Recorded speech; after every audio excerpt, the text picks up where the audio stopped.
जय हिंद, नमस्कार। कैसे आप सभी लोग। Welcome to force defence academy. जो अपन ने केमिस्ट्री की लगातार सीरीज शुरू की है, आज अपना केमिस्ट्री का प्रैक्टिस सेट नंबर 2 होने वाला है। इसमें 15 मिनट रहेंगे और 15 बेहतरीन क्वेश्चन रहेंगे। तो जल्दी से भैया इस प्रैक्टिस सेट को शुरू करने से पहले आप लोग जल्दी से वीडियो को शेयर कर दीजिए, लाइक कर दीजिए और कमेंट जरूर करना है, ठीक है।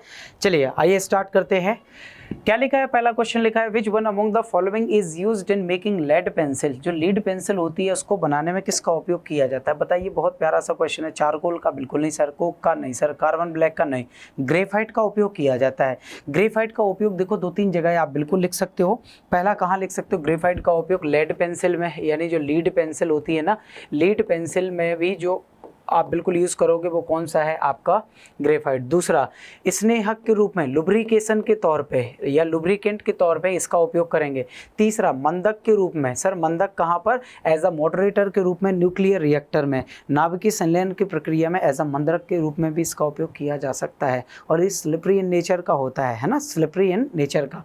अगला क्वेश्चन देखो, which one of the following is an example of chemical changes. इसमें केमिकल चेंजेस का एग्जांपल बताओ कौन सा है।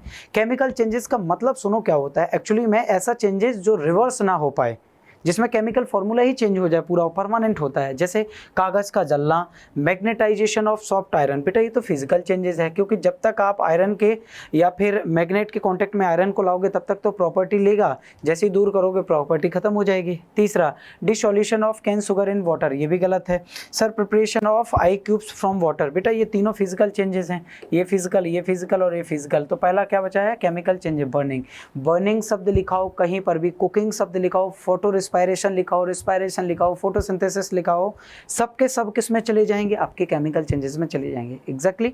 चलिए अगला क्वेश्चन देखिए क्या लिखा है, what is the total number of naturally occurring element. पूरी पीरियोडिक टेबल में टोटल 118 एलिमेंट हैं। 118 में से 94 ऐसे एलिमेंट हैं जो नेचुरल हैं।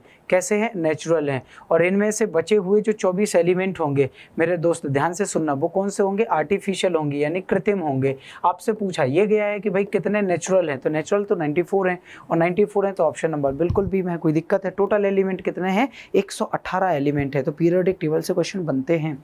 अगला देखो क्या लिखा था, atomic theory of matter was first propose by.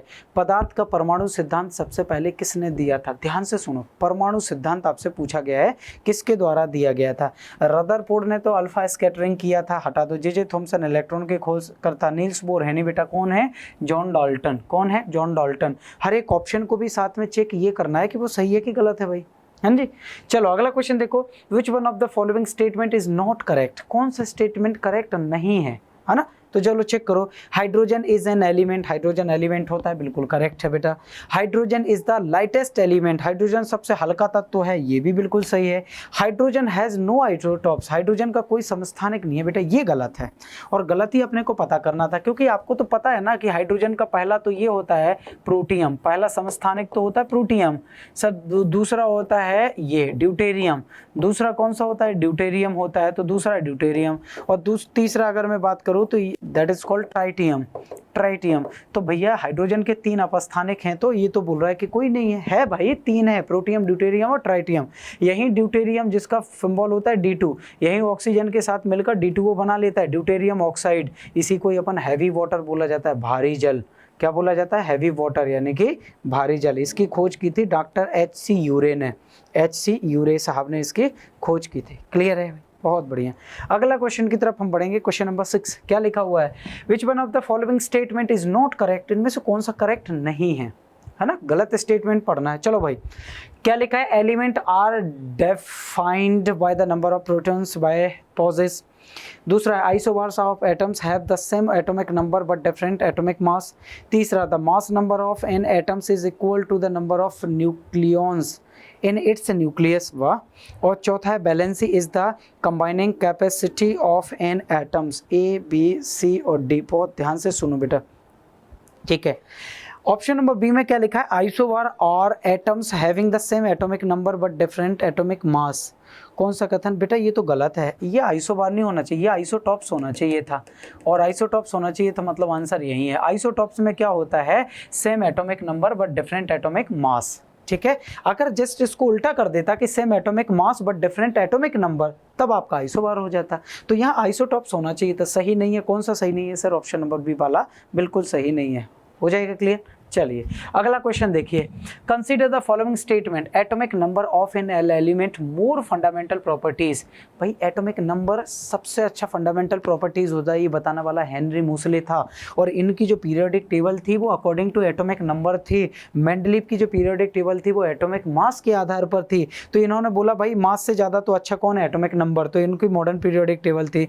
J Thomson मैं बता ही चुका हूँ, रदरफोर्ड आपको बता ही चुका हूँ, तो ये तो हटा ही दो, ये तो हटा ही दो। आंसर क्या हो जाएगा, हेनरी मूसले हो जाएगा। अगला चेक करते हैं, which one of the following is not an oxidation reaction, इनमें से कौन सा एक ऑक्सीकरण की अभिक्रिया नहीं है।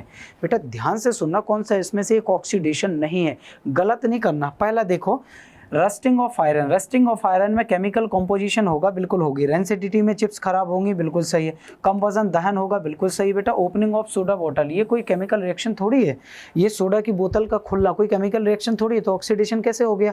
तो आंसर क्या हो जाएगा, बी वाला। आंसर क्या हो जाएगा, बी वाला। सिंपल सा, 15 मिनट 15 क्वेश्चन, शानदार क्वेश्चन, जबरदस्त क्वेश्चन। अगला देखो, when hot water is placed into a empty water bottle, the water keeps its shape and does not soften, what type of plastic is the water bottle made from. जब गर्म पानी को खाली पानी की बोतल में डाला जाता है तो बोतल अपना आकार बनाए रखती है और नरम नहीं होती है। तो पानी की बोतल किस प्रकार की प्लास्टिक से बनी है, थर्मोसेटिंग। भाई थर्मोसेटिंग कहाँ पर है, option number A B C D, कहाँ पर है, डी वाले में। अब इसका अगर किसी को नहीं समझ में आ पा रहा है तो मैं आपको बताता हूँ कि एक सिंपल सी आपसे ये बात पूछी गई है कि ऐसा प्लास्टिक बेटा जिसको गर्म करने पर यानी हीट करने पर बेटा वो पिघले ना, वो कैसा रहे, हार्ड ही रहे, तो उसको क्या बोला जाता है कि वो थर्मोसेटिंग है। और जैसे ही उसको थोड़ा सा अपन क्या करेंगे, हल्का सा कूलिंग करेंगे तो हल्का सा सॉफ्ट हो जाएगा, वो थर्मोसेटिंग प्लास्टिक होगा। अपन ने पॉलीमर में पढ़ा था, थर्मोसेटिंग पढ़ा था, थर्मोप्लास्टिक पढ़ा था, एलास्टोमर्स पढ़ा था, फाइबर्स पढ़े थे। पीवीसी क्या है, पॉलीविनाइल क्लोराइड है, पॉलीविनाइल क्लोराइड है, इनको छोड़ दो। अगला, निम्नलिखित में से किस बहुलक में ग्लूकोज की इकाइयां नहीं होती, किस पॉलीमर में ग्लूकोज की कोई भी यूनिट नहीं है। साब स्टार्च तो ग्लूकोज ऑलरेडी है, सेल्यूलोज ग्लूकोज है, भैया ग्लाइकोजन ऑलरेडी ग्लूकोज है, रबर है, और रबर एक तो होती है नियोप्रीन, एक होती है आइसोप्रीन, एक नेचुरल होती है और एक बेटा आर्टिफिशियल रबर होती है। ध्यान से सुनना, रबर कहाँ से मिलेगी, लेटेक्स से मिलेगी। एक पेड़ से एक लिक्विड निकलता है व्हाइट कलर का, उसको लेटेक्स बोला जाता है, उससे नेचुरल रबर है वो, उसको क्या किया जाता है, बल्कनाइजेशन की प्रोसेस की जाती है जिसमें सल्फर मिला के नेचुरल रबर के उस लेटेक्स में सल्फर मिला के गर्म करके उसको कैसा बना लेते हैं, हार्ड बना लेते हैं। अगला, विच one among the following metals is prominently use in mobile phone batteries. Mobile phone की बैटरी में सबसे ज़्यादा कौन सी मेटल यूज़ करेंगे सर, कॉपर नहीं, जिंक नहीं, निकेल नहीं, लिथियम। हम इसे सुनते आए हैं, या तो लेड स्टोरेज बैटरी होगी या लिथियम की होगी, या तो लेड स्टोरेज बैटरी होगी या लिथियम की होगी, सिंपल सी बात है ना। चलिए अगला देखो, नायलॉन 6 के संश्लेषण के उपयोग के लिए किया जाने वाला मोनोमर है। बेटा नायलॉन 6 एक पॉलीमर है, नायलॉन 6 क्या है, एक पॉलीमर है। इसका मोनोमर पूछा गया है, इसकी छोटी इकाई पूछी गई है, कैप्रोलेक्टम। कौन सी होती है, कैप्रोलेक्टम होता है। बेटा ये बिल्कुल नहीं हो जाता हेक्सो मिथाइल डाइमाइन, ये तो सब नायलॉन 6,6 कैप्रोलेक्टम। बेटा कौन सा हो जाएगा, कैप्रोलेक्टम, ये हो जाएगा ऑप्शन नंबर बी वाला, क्लियर हो जाएगा, सही है। अगला, Which of the following carbon allotropes is slash are good conductor of electricity? इनमें से गुड कंडक्टर ऑफ इलेक्ट्रिसिटी बताना है। सबसे अच्छा विद्युत का सुचालक कार्बन का वो कौन सा रूप है जिसमें सबसे अच्छा सुचालक माना जाता है। गलत नहीं करना बेटा, डायमंड में कभी भी करंट फ्लो नहीं होता, फुलेरिन में नहीं, हाँ ग्रेफाइट और ग्रेफीन दोनों में होता है। तो बेटा सेकंड वाले में होता है, और सेकंड वाला कहाँ पर है, ऑप्शन नंबर सी में, यानी कि सेकंड ओनली। बताइए कोई दिक्कत। अगला देखिए, which one of the following statement is correct about diamond and graphite. Diamond और ग्रेफाइट के बारे में सही स्टेटमेंट बताना है, कौन सा हो जाएगा। पहला लिखा है diamond and graphite have similar physical and chemical properties. बेटा सही बताना, ये तो गलत है। अगर दोनों सेम है तो भाई उनकी प्रॉपर्टीज तो सेम होना चाहिए थी, दोनों में करंट फ्लो होना चाहिए था, जबकि डायमंड में होता नहीं है। Diamond hard but graphite is smooth then slippery, बिल्कुल सही है। डायमंड हार्ड होता है बट ग्रेफाइट स्मूथ और स्लिपरी होता है ना। तो आंसर कौन सा हो जाएगा, बी वाला, बिल्कुल सही, आपको चेक करना था। Next, which one among the following fuel is used in gas welding? Gas welding में किसका उपयोग किया जाता है बेटा, एलपीजी लिक्विड पेट्रोलियम गैस, इसका बिल्कुल नहीं किया जाता। इथिलीन का नहीं सर, बिल्कुल नहीं, ये तो फलों को पकाने में। एलपीजी का सिलेंडर के अंदर ब्यूटेन और प्रोपेन होता है सर। मीथेन तो गोबर गैस की गैस है। एसिटिलीन होता है, एग्जैक्टली में इसका पूरा नाम होता है ऑक्सी एसिटिलीन। तो कभी पूछे कि सर गैस वेल्डिंग में किसका उपयोग किया जाता है, एसिटिलीन का उपयोग किया जाता है। तो ये था भैया हमारा क्वेश्चन नंबर 16 देखो, which one of the following is not an allotrope of carbon, इनमें से कौन सा कार्बन का एक एलोट्रोप नहीं है। बेटा डायमंड है, ग्रेफाइट है, ग्रेफीन है, फुलेरिन है, क्या है, फुलेरिन है। तो भैया ये 4 तो हैं बेटा, कोयला नहीं है, कोल नहीं है, तो आंसर क्या लगाओगे, ऑप्शन नंबर ए। चलिए इसमें 16 क्वेश्चन हो गए, कोई दिक्कत नहीं, 15 हो 16 हो हमारे लिए तो अच्छी बात है। तो ये था हमारा प्रैक्टिस सेट नंबर 2। अगर ये केमिस्ट्री का प्रैक्टिस सेट पसंद आ रहा हो तो भैया ज़्यादा से ज़्यादा प्यार देना है आप लोगों को। अगर आपको लग रहा है कि इस फिजिक्स के भी प्रैक्टिस सेट बिल्कुल लाऊंगा, प्रॉमिस है ये आपसे, बट आपको इसमें प्यार देना पड़ेगा। लाइक शेयर और कमेंट जरूर करना है, कमेंट हर हाल में करना है, और भैया चैनल पर पहली बार हो तो सब्सक्राइब जरूर करना है। ठीक है, जय हिंद, नमस्कार।